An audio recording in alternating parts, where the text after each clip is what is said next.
Poď si so mnou urobiť domáci kurací kebab v tortile.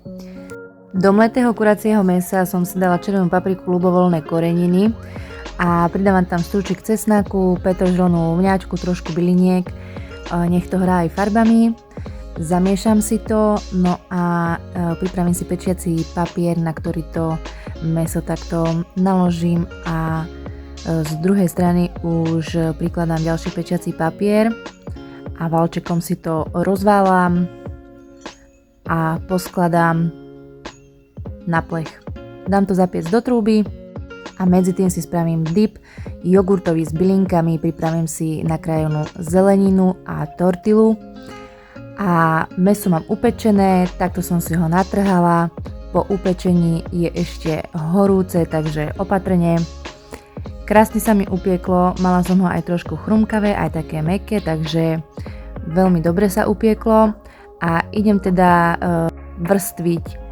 Dám si najprv šalát rímsky, môžete si dať aj kapustu, je to ľubovoľné a idem vrstviť, dám si mäso natrhané, dám si ho tak akurát, ani nie veľa, ani nie málo a teraz si dám dip a navrch pridám rajčinu s cibulkou. Poriadne to zabalím, aby mi to nevypadávalo a dám to zapiecť na horúci grill.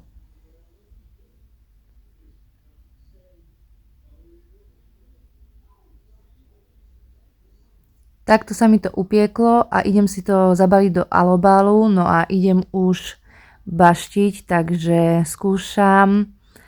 Výborný, proste výborný. Podaril sa fakt, že na jedničku. Ja som toho zjedla celý, pochutnala som si, takže daj mi vedieť, či vyskúšaš a či sa ti recept páčil.